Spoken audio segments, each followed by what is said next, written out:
Hi, welcome to Addiction Recovery Plays podcast, the podcast champion addiction treatment professionals around the world. I'm your host, Chris Langley, and I'm very pleased to introduce today's guest, Tricia Parado, who is an international mental health practitioner, master addiction specialist, and a psycho-nutrition consultant. Tricia is also the founder of Turning Leave Recovery and is based in California. Welcome to Addiction Recovery Plays podcast, Tricia. It's so good to have you with us today. Good morning. Good morning. Thank you for having me. My No, first very podcast of the year. excellent, excellent. Well, I'm really excited to speak to you today and find out about your very extensive career and what, the work that you're doing. So can you tell us about yourself and your journey to becoming the founder of Turning Leaves Recovery?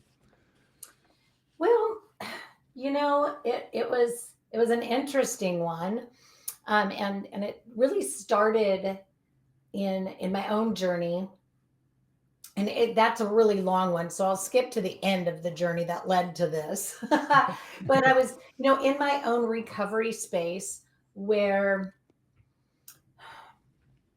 physiological addiction had set in due to, you know, probably we'll call it inappropriate prescription medications, knowing I was a low level daily drinker. Anyway, so I went to, because the combination that I had going was alcohol and benzodiazepines, very risky detox. Hmm. I went to a treatment, and in that space, at my age, at my level of knowledge, and in all of my life experiences, when it came time to discharge, it was find a home group and see a therapist once a week. Well, that didn't suit me, right? Like that didn't suit who I was as a human being. And don't get me wrong, because I think love value what the rooms of AA do and what they provide. But for me, sitting in the same chair day after day, telling my story for 30 years was mortifying. Um, and I needed something more productive and proactive. And and so, I decided that what I needed was to learn everything that I could about what happened, because I had a 30-year long relationship with alcohol, trauma, eating disorders, body dysmorphia, just traumas, right? Like I had a long life. And so, it was like I needed to understand. So I engaged in, first um addiction treatment counseling, so the human services program. And from there I realized, like I really wanted to go in and study behavioral psych, and I did a main focus in process behavioral and chemical addiction. And then I went into an intensive, because I identified that coaching was going to be the modality that I wanted, because therapy was too still for my personality, counseling was too still. But while I was doing that, I of course was working in every level of addiction treatment. So I was noticing these gaps, and the gaps were in that, from my own story, but also in other people's stories, the clients that I was serving when I was in detox, when I was in partial hospitalization, long-term residential, intensive outpatient, et cetera. Even when I was working as a patient care director, I noticed gaps. And so I started building my system and working with folks after they left the program. And as a coach was able to do that, across state lines and all these things. But it was for the now what's next, right? So what I did was I took the psychological skill sets, tips, tools, tactics, methods, modalities that, you talk about here and there in treatment programs, but I converted them into a coaching model to make them very teachable as a practical application in each individual's lives as it would serve them. So nothing that was that's how it became, right? And so I became determined to create this space for filling those needs. And of course it expanded and grew from there. But that's how I got started.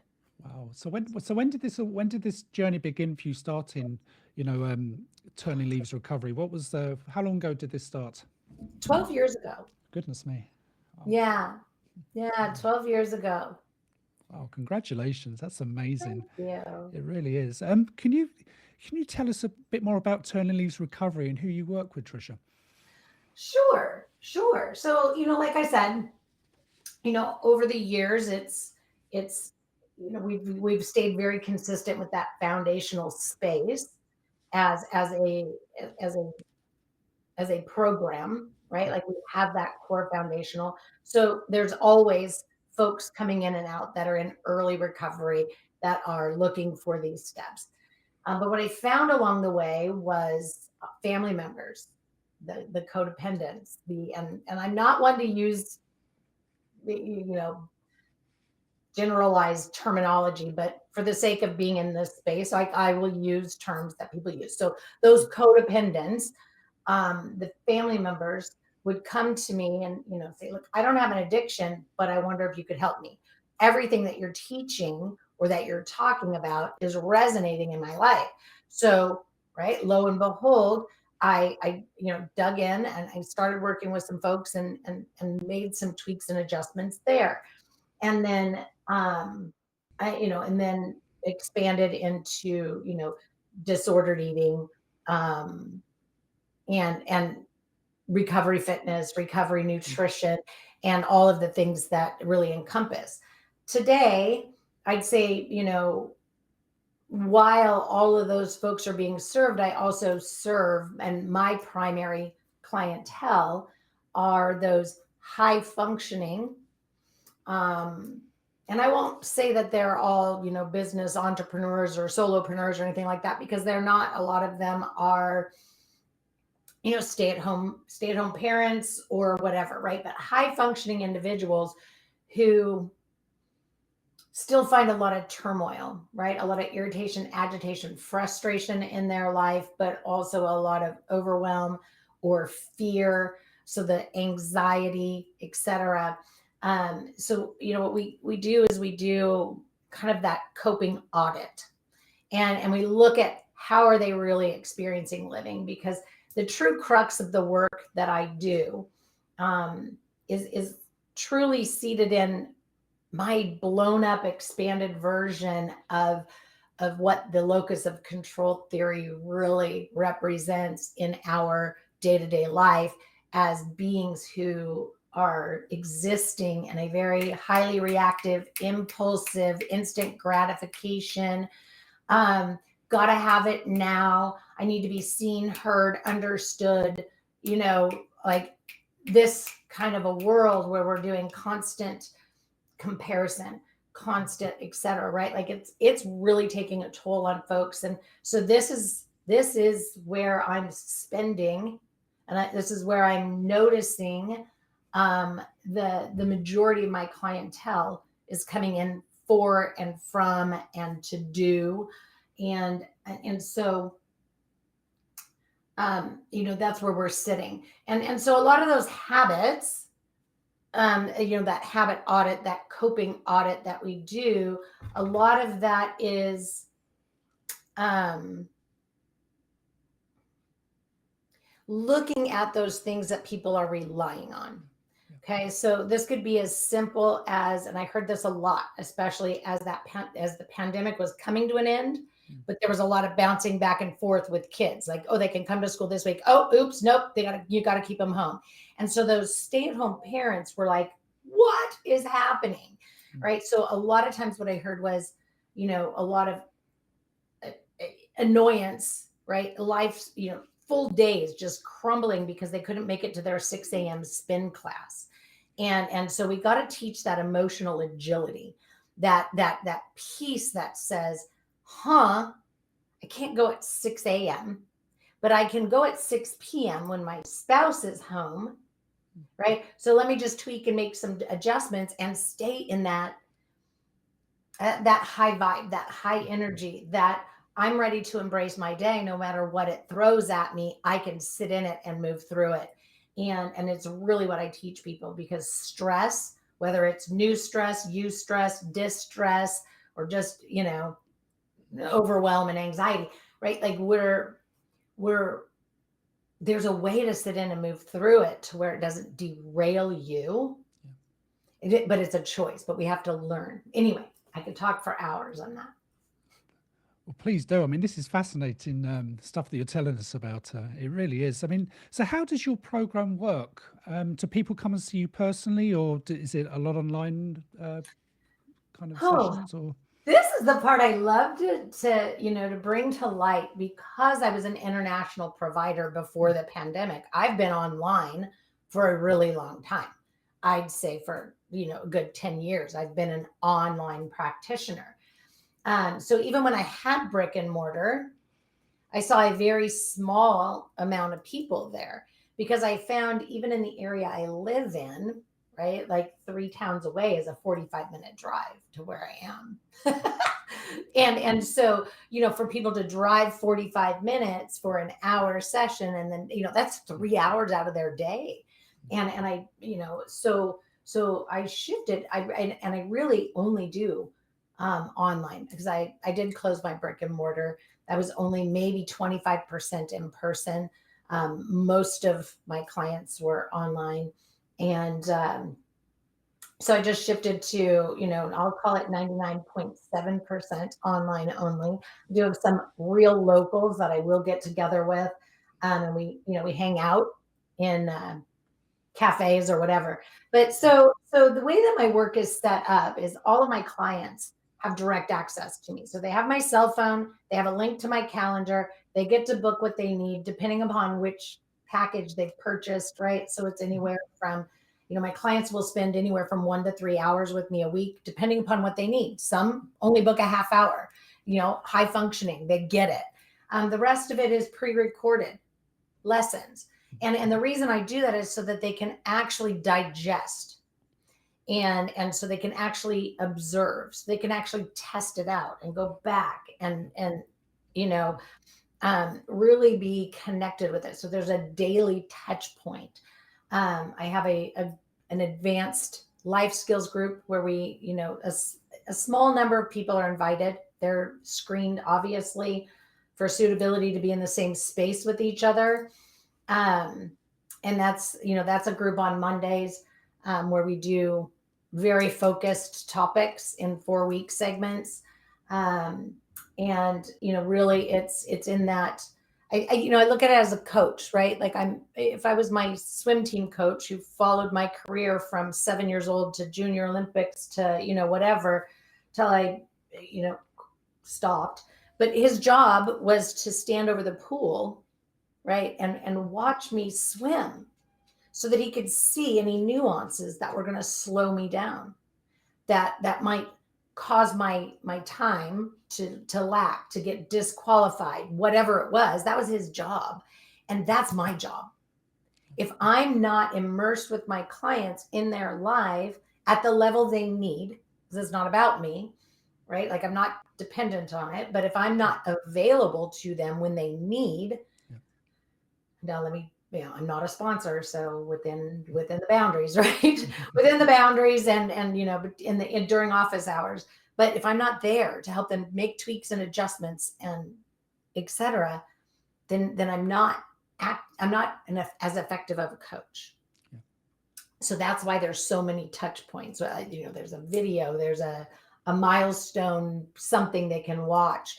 There's a workbook, there's, time with me, there's group, there's all kinds of ways to engage.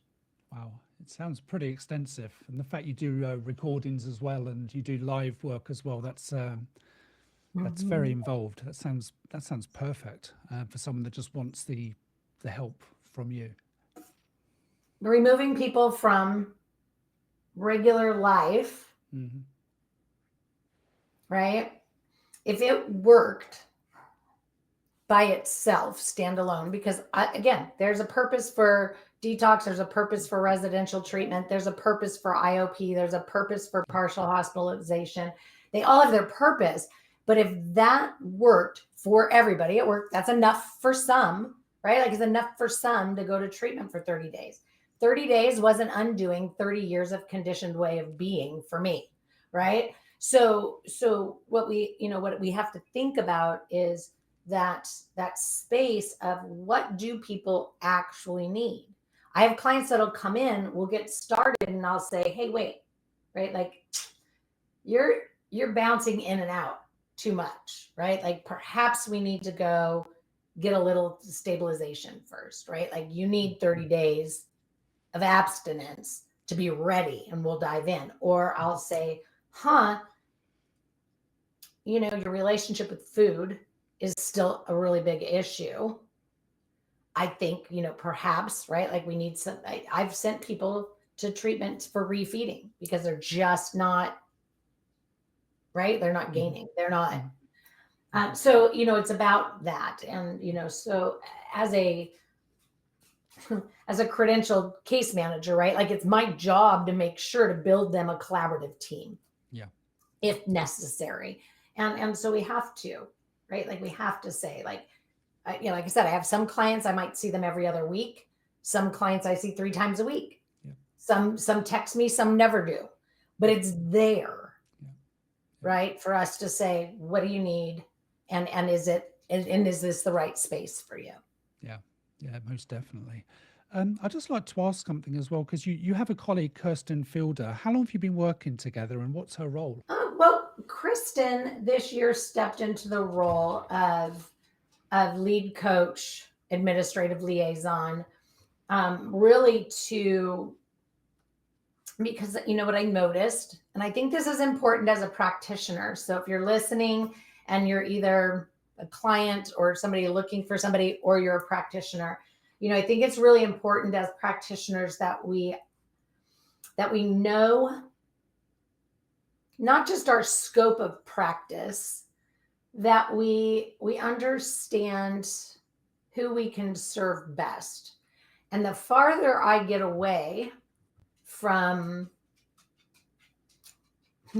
we'll call it being 30 years old and having 5 kids at home, right? Like I'm on to grandkids. I have 5 grandchildren and the oldest is almost 17, right? Like, so there's just that. It's not to say that I've switched from a certain age group to another. It's just that my energy, my focus, who I am as a being today, as a practitioner, serves, a very specific, type of people.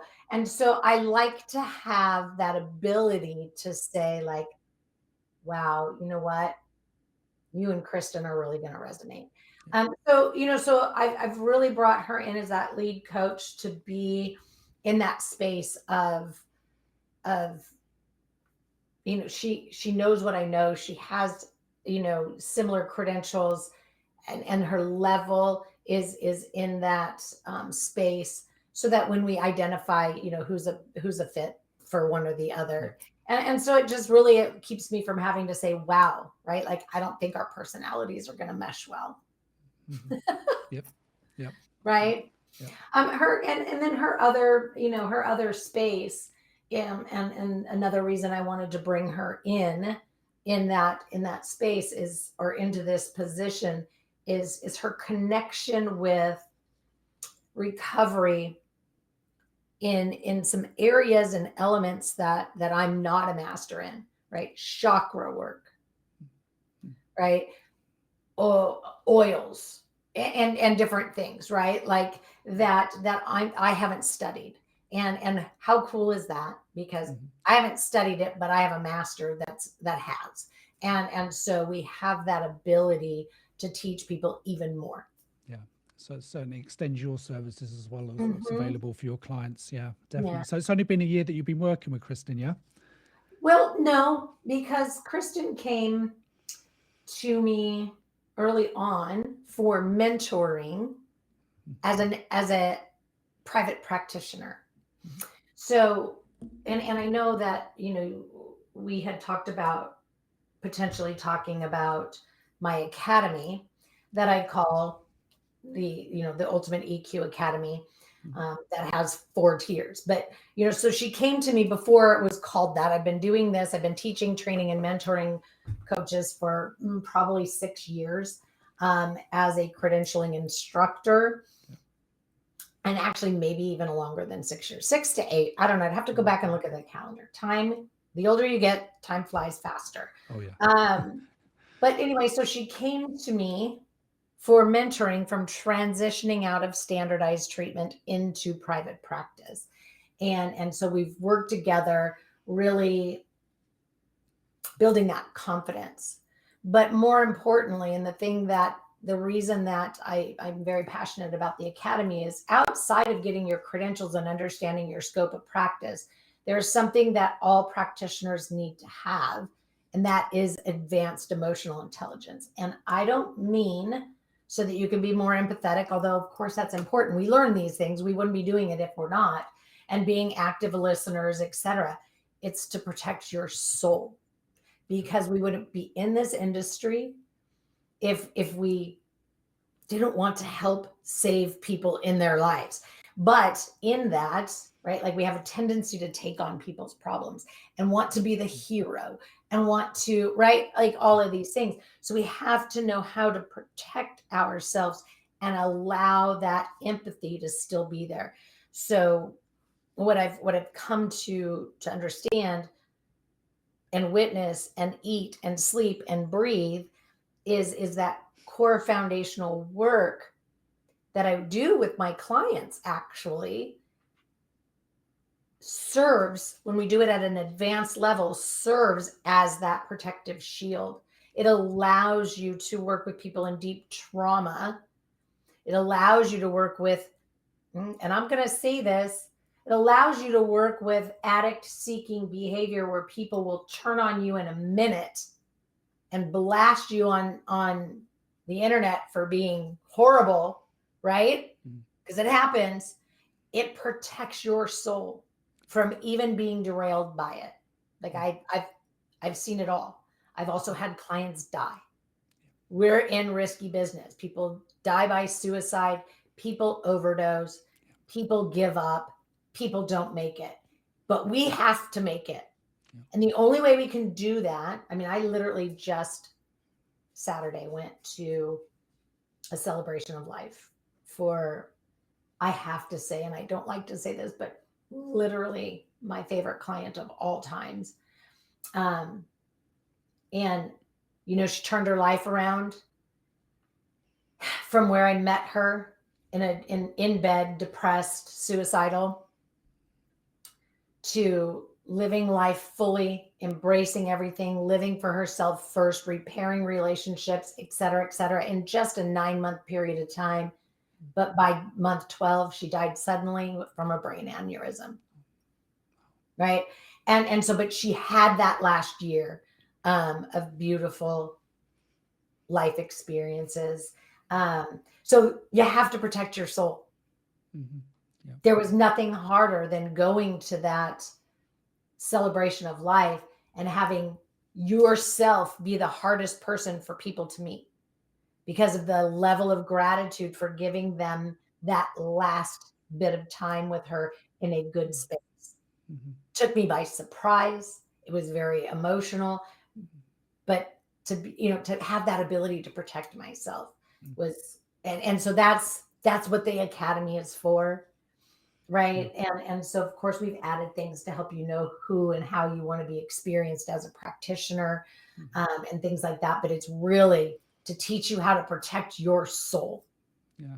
Self-care is so important in this profession. I think any profession where you're dealing with people who are going through trauma as well. It's so much beyond self-care. I can't even tell you, like, it's crazy. I've met with mediums who have actually said they can see the perfect, beautiful, crystal clear shield that I have created, and how they can see what is allowed in and what isn't. And it was mind blowing to have them ask me about that, not knowing anything about it. That must have been a very interesting conversation. It's evidence, right? Like it was evidence. Mm-hmm. Yeah. Wow. Yeah. Goodness me. That's incredible. That really is. And, you know, like you said, self-care, it does go beyond that, but just being aware of oneself as well when you're working with clients is vital. I mean, burnout is one of the biggest things in the profession, I think, as well. I'm going to touch on that later, but I'd just like to ask you about your other program that you have, the certification. Can you tell us about the certification program that you have at Turning Leave Recovery, please? Sure. Let's put a big disclaimer on that, right? Mhm. Like I am a licensed instructor for another organization. Okay. I offer it through Turning Leaves as a way to raise awareness and to serve people. But I am an instructor for the Addictions Academy, and so I teach 4 classes that I'm highly passionate about. Okay, I teach international mental health coaching, and I teach this to even business coaches. And there's a big reason for it. And if we have time, we can lean into why having mental health coaching is beneficial to just about everybody, right? Whether you don't, even if you don't want to be a coach, and even if you don't want to address mental health. I also teach recovery coaching levels 1 and 2. Well, I teach level 1. Level 2 is self-paced. And I teach international adolescent addiction and motivation. So it's for adolescents and young adults. An amazing course because we touch so much on family dynamics and parenting styles and this and that. So that's a class that is good for parents, but it's also good for aspiring professionals. And I teach that to a lot of organizations. One in particular is called Rise. They're actually out in the Carolinas.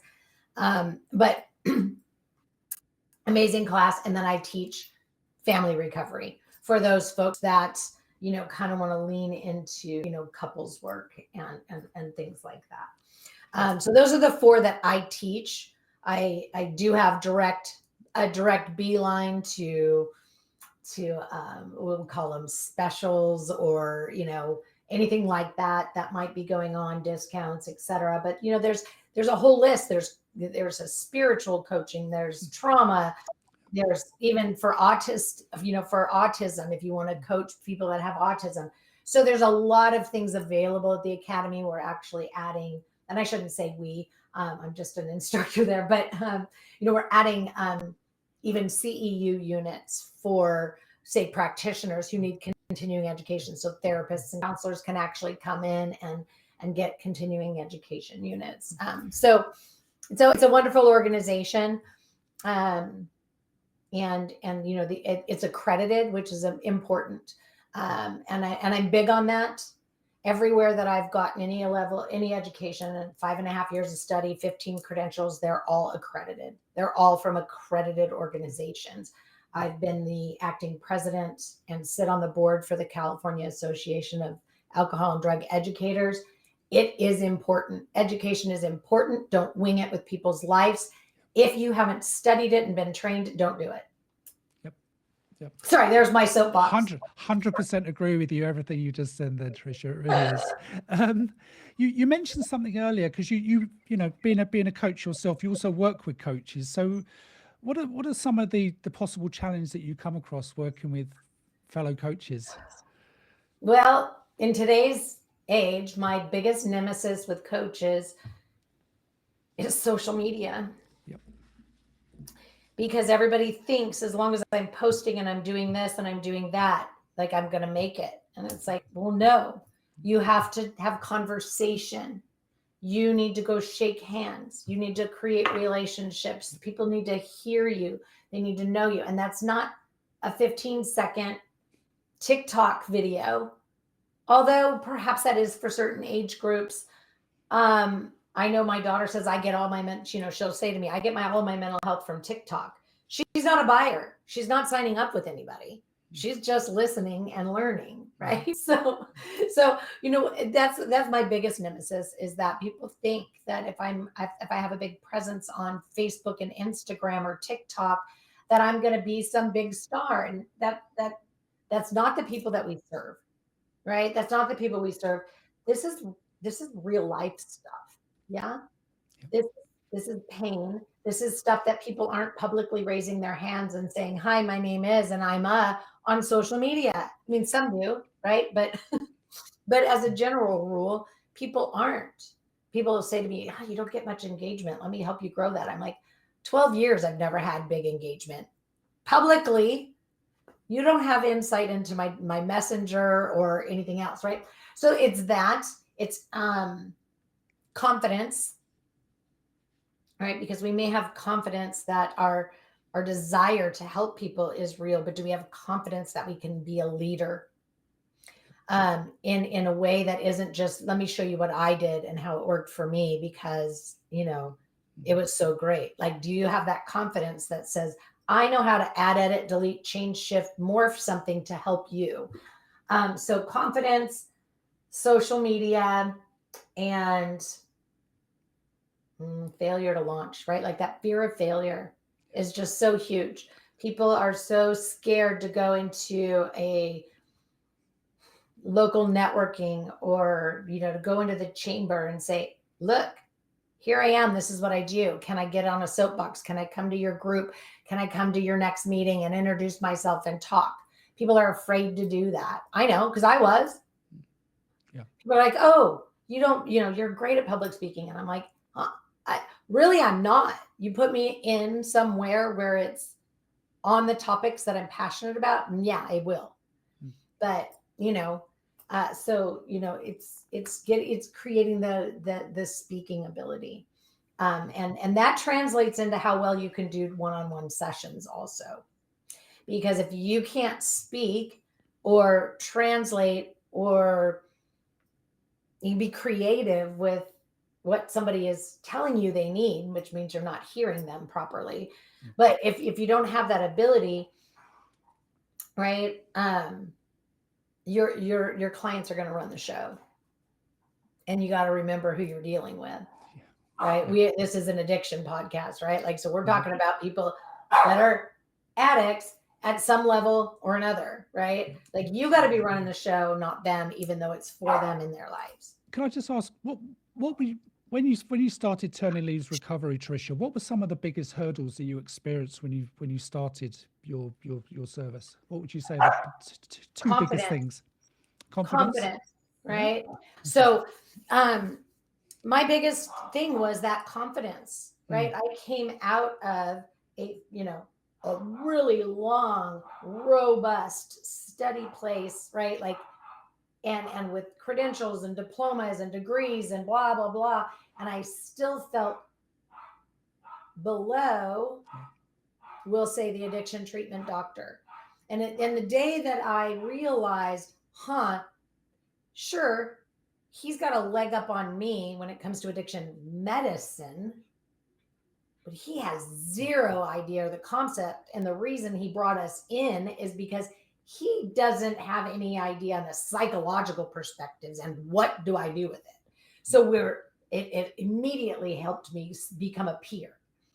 And then it was the licensed clinical therapists, right? Like, I kind of felt, a little less than, because that wasn't me, right? Then when I realized, like, they're, an LMFT, they studied this. They didn't study addiction. They maybe took a couple classes. They may have a passion, right? Like, so it was just like really that confidence of really saying, you know what? There isn't, because I chose my path, process, behavioral, and chemical addiction, right? Just because that makes me the master over here. And as soon as I owned that, believed it, and trusted it, everything changed. Wow, just that one thing. How long did that take you to get to that point in your life? Not long. No. Not long. I'm sure. I'd say, within the first year of being in practice. And the reason I can say that is because consistently my client base has had well over a 95% life satisfaction rate. I won't say everybody stayed clean and sober, because it wasn't the aspiration of all of my clients, right? I do a lot of work with folks that will say either, need to put down, say, the prescription pain meds, but they don't. Alcohol is never something that's going to suck them in. And I can relate to that, because alcohol may suck me in, but there's no way an opiate's ever going to suck me in. Like, I literally won't even take them, because to me, they're pointless and worthless. All they do is give me a headache, constipate me, and, They don't even help my pain, right? Like, so I have a lot of folks that are that, but when it comes to how I'm experiencing living, my ability to sit in and move through hard things, right? Taking ownership of what brings me peace, joy, comfort, relief, value, validity, and worthiness, those folks, well over a 95% success rate from year one. And it's been consistent for the remainder of the years. So, and I do attribute that to knowing who to bring on board and who not. Yeah. But right? Yeah. Yeah. Did I answer your question? That has answered it perfectly. And the fact, you said about confidence, that says so much about you as a professional as well, because you're so conscientious about delivering what you want to deliver for your clients. But going out on your own is always a little bit scary, and you're always going to have that little negative thing. But you've done so well to overcome this. I mean, from what you've been telling me this morning, it's just been incredible hearing the journey so far and what you're providing all your clients. I have to say, it was quite wonderful to know that, or to experience, right? Like the small investment that we made in myself, believing in, what I wanted to do, knowing that I had, someplace to go back to if it didn't work. But to never have to dip in to personal funds for 12 years is amazing. Yeah, that's rare. It's rare. It's really rare. And I know this because I engage in a lot of things, and I've spent a lot of money, right? Like 6 figures easily on learning things that were unnecessary, right?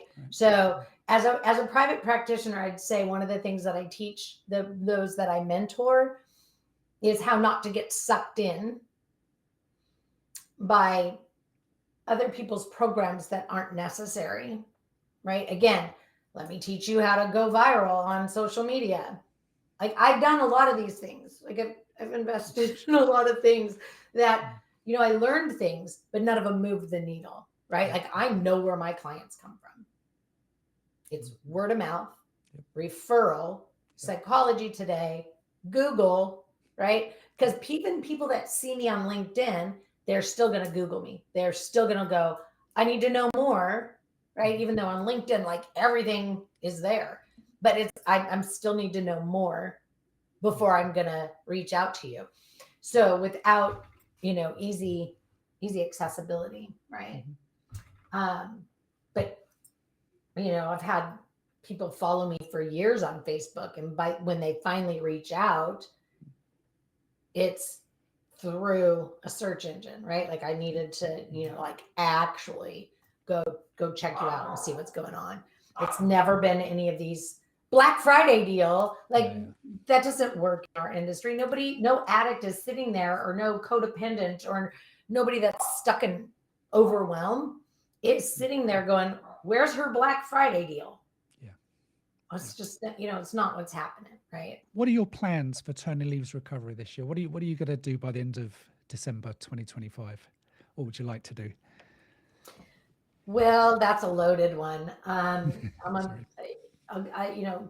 If there's twofold here, right? There's Trisha Peridot, the brand, which took a back seat for the last couple of years with very specific purpose. And so, I'm bringing myself back out to be seen as who I am, how I am, and what I'm doing and living. So, this year is all about that. Not all. Half of it is about that. The other half with Turning Leaves is just really showing up for other people. Obviously that's where I serve my clients, right? Like, we choose which program is going to suit them and serve them best. And that's where everything's housed. But when it comes to the organization, the practice, I'm not hell-bent on growing it to 15 practitioners and this, that, and everything.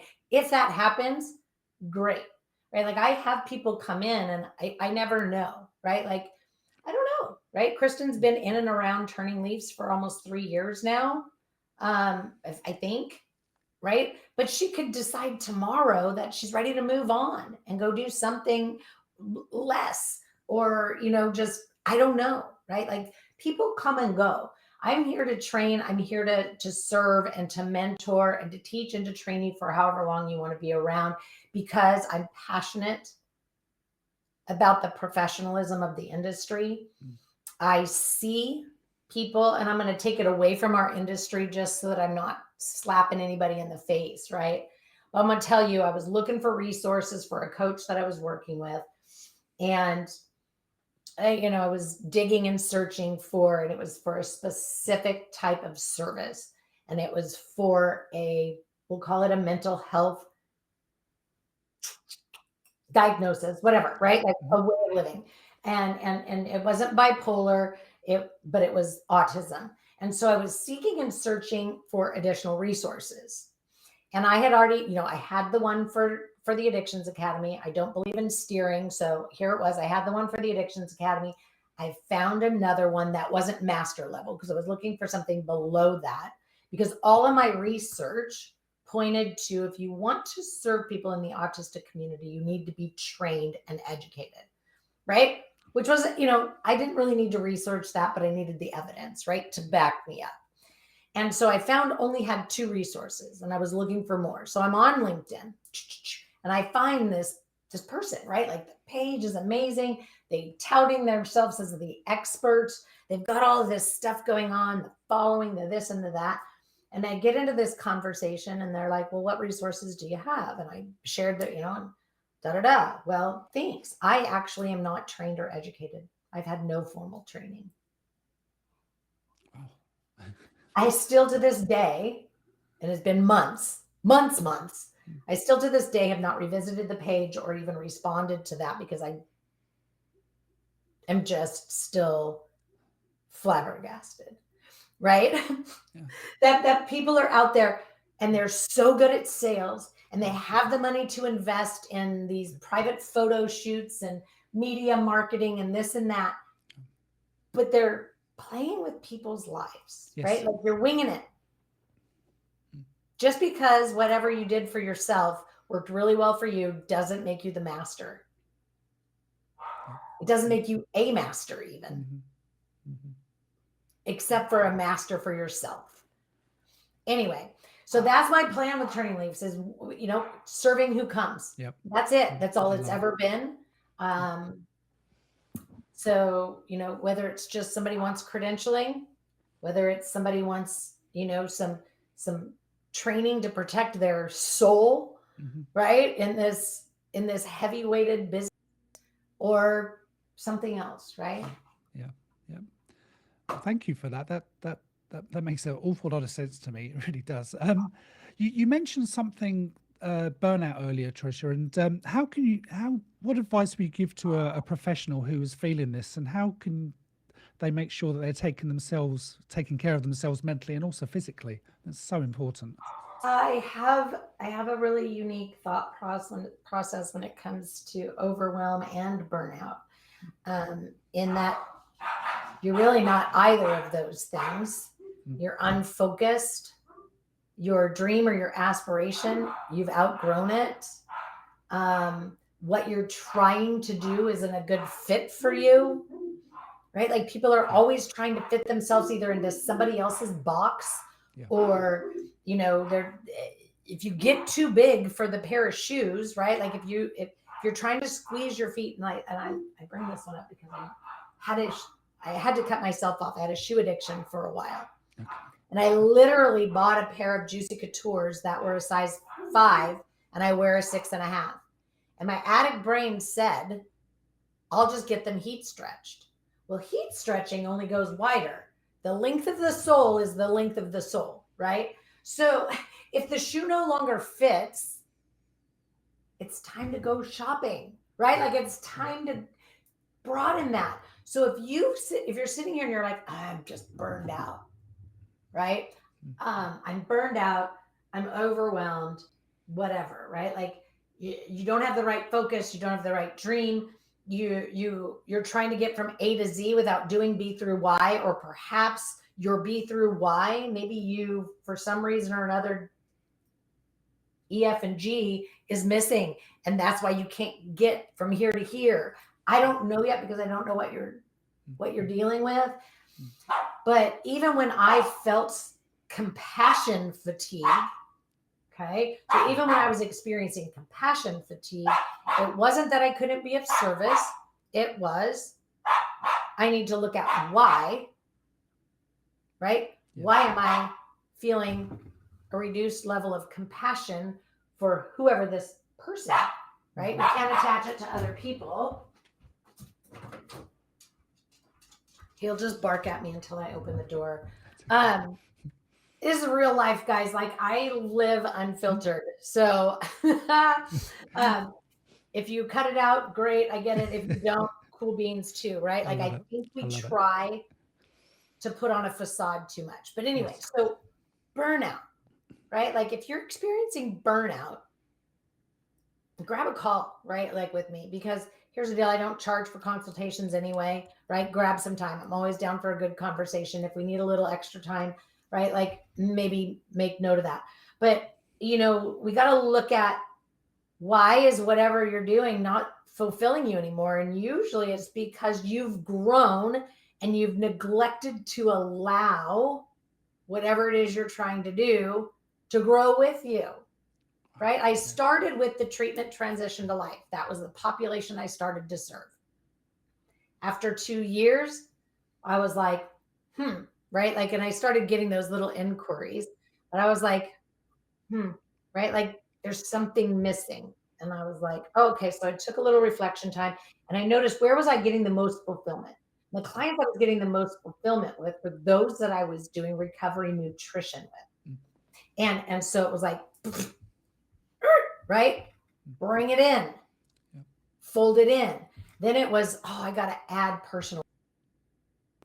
I got to add personal esteem. I got to add a conditioning period. I've got to add a focus on confidence. I've got to add what life balance really means to me, right? Because it's not homework and life, right? Like, there's 14 categories we look when we're talking about life balance. Boundaries.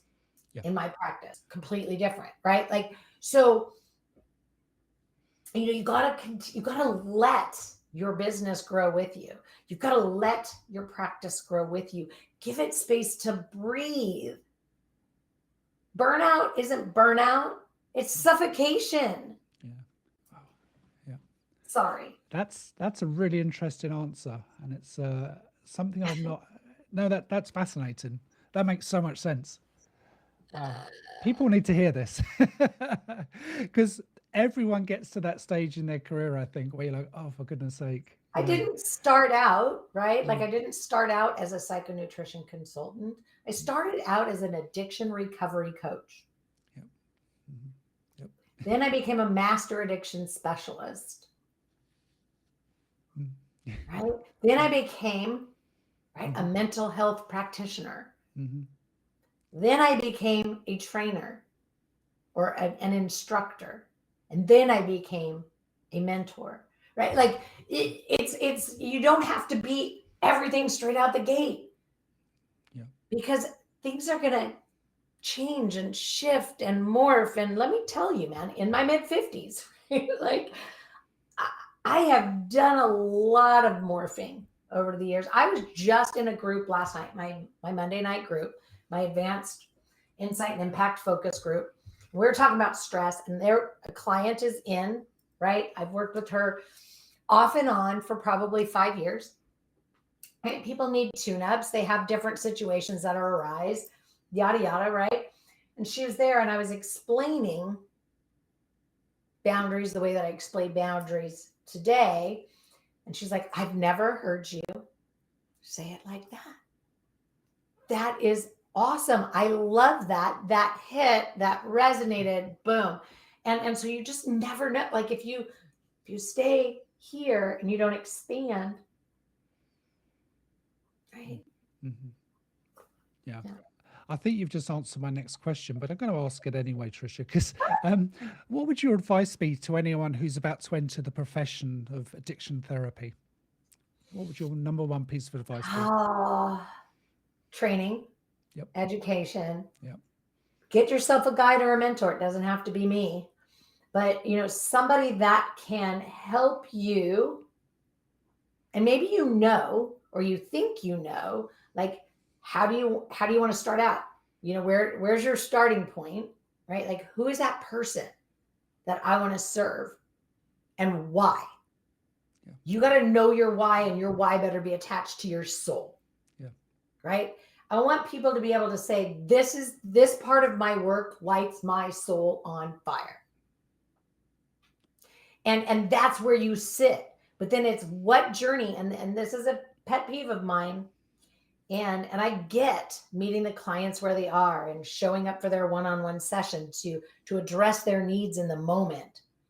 But my goodness, again, we're talking about mental health, addiction, recovery, even if it wasn't a chemical substance, even codependence. They need training and education and direction also. So put together a program. It's also part of my academy, right? Like, for those that want to, I train them in my methods. I brand it for them, and I allow them to utilize my evidence-based programs so they don't have to start from scratch. Yeah. Great bit of advice. Education, training, that's the core of it. It really is. Have a path, have a journey. Yep. Right. Yep. And like you said, have a passion for working with the client group. That's number one, definitely. Yeah. Last question, Tricia. Do you have a message for anyone listening to this podcast who is going through addiction and feels the need for help? What would you say to them?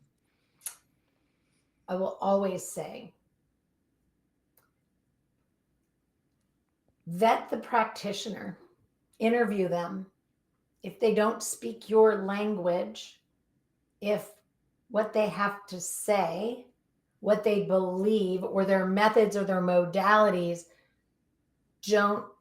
if you don't feel them, if you don't understand, if you feel confused, right? Like that, maybe move on to the next place, the next person. It doesn't have to be an individual person. It doesn't have to be a resident, whatever you choose, right? Like, some people come to me, they never go to treatment. They come straight to me, right? Like, it doesn't matter. They have to speak your language. It has to be meaningful to you. It's your journey. It's your life. It gets to look, feel, be however you want it to. You get to choose, and it gets to be amazing. Yeah. Sorry, that's my life motto. But so don't let yourself be sold on what program is right for you. Yeah. Perfect. Yeah, absolutely. Last question. Can you tell our listeners how to best contact you and to find your service online, please, Tricia? I'm going to say the 2 ways. Go to Turning Leaves, LEAVES, recovery.com, and just fill out a contact form. Yep.